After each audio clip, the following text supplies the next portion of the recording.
We'll now learn about input elements for forms. Here we see an overview of what we're going to create. First we see various types of inputs: text, password, email, telephone. Then we see the different color classes we can apply and different sizes. Then we have a round input, and we see our different states: normal, hover, focus, and disable states. And we have the loading state here with a loading animation icon in the right side in 4 different sizes. Then we have a read-only input. We have a static input which looks like text, and then we have inputs with an icon in the left side, one in the right side, icons in both sides, and additional sizes with icons in both sides. Okay, let's create this. First, a regular input. You need to create the input tag, give it the type attribute with the value text, and the class attribute with the value input. We can also give it the placeholder attribute, and we'll give this the value input like this. So input type text. Okay, we'll save this and we'll go back into our browser and refresh. Now we see our input with the type text. Let's go back and create an input for the password type. So I'll just paste this in and change the value of our type attribute to password. I'll change this to password as well. To create the email input field, we'll just change the value to email, and to create the telephone input field, we'll just change the value to tel. Okay, let's save this and go back and refresh. We can't really see a difference, but you can see that you can't, or in the password input, you can see that it will hide the characters, and in the email it will tell you that you miss the @ symbol, or it will give you a specific keyboard if you're on the phone. And here, this is for the phone input. So again, the styling is similar, but it's useful to choose the right one for the user. Okay. We can have various colors for our input. So we'll just copy this first text input here. To give it the primary color, we need to add the modifier class is primary. To give it the info color, we need to use the modifier class if is info, and so on. So for success, it will be is success. For warning, it will be is warning. For danger, we'll need the modifier class is danger. Let's save this and go back and refresh. Here we see our different colors that we can use. Now let's see how we can change the size. So once again, we will only need one modifier class. You need to add the modifier class is small. The normal size will just be what we have used before. Then for the medium size, you need to add the modifier class is medium. And for the large size, you need to add the modifier class is large. Let's save this and take a look in the browser. I'll refresh. Here we see the small, normal, medium, and large size of our input.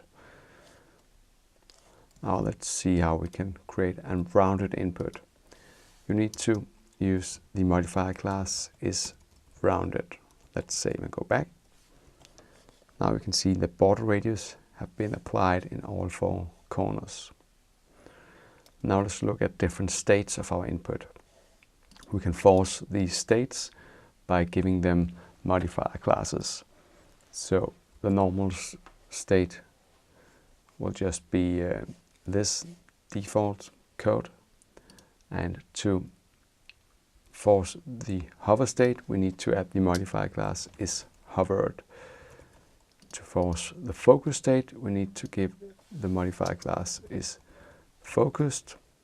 And to force the disable state, we'll add the disabled attribute, not a class, but just the attribute like so.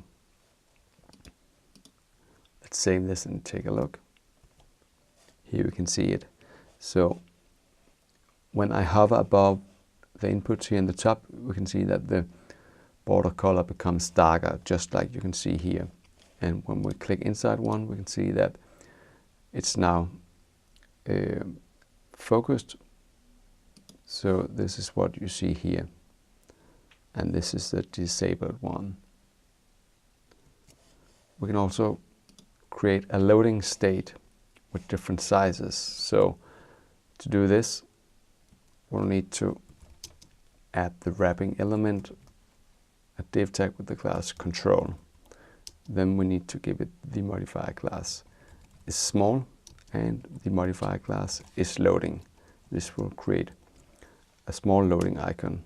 Inside we can now paste in our input, and we need to give it the modifier class is small as well.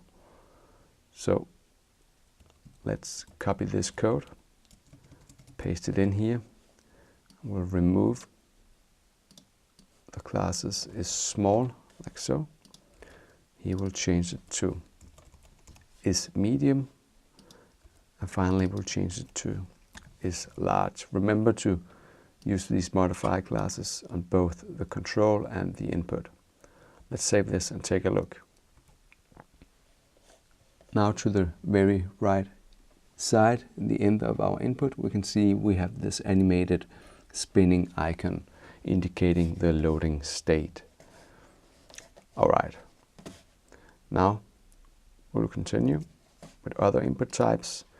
So I'll just copy this default input again. To create a read-only input, we need to add the attribute read-only, like so. This will make it not possible to edit by the user, so the user can only read the text. Another one will be the static input. To create this, you need to add the modifier class is static. This will make the value of the input look like regular text, which might be useful in some cases. Let's go back and refresh. Now we see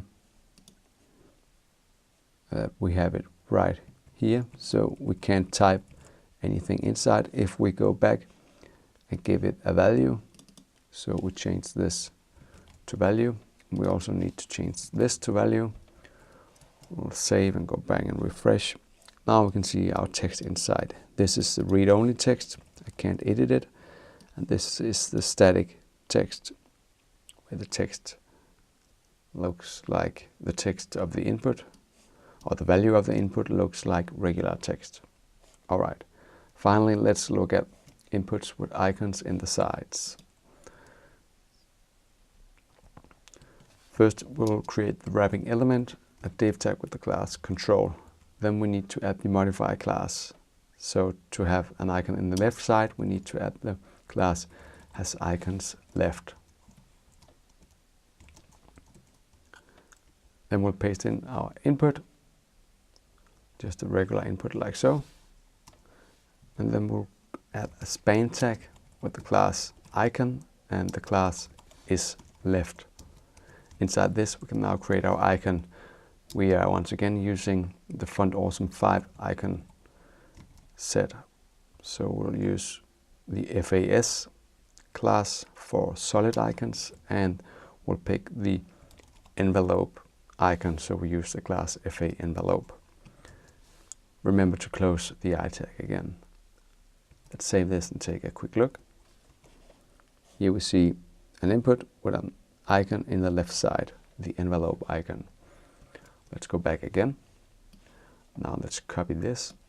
To make the icon appear on the right side, we need to change this modifier class to right, has icons right, and this one to is right.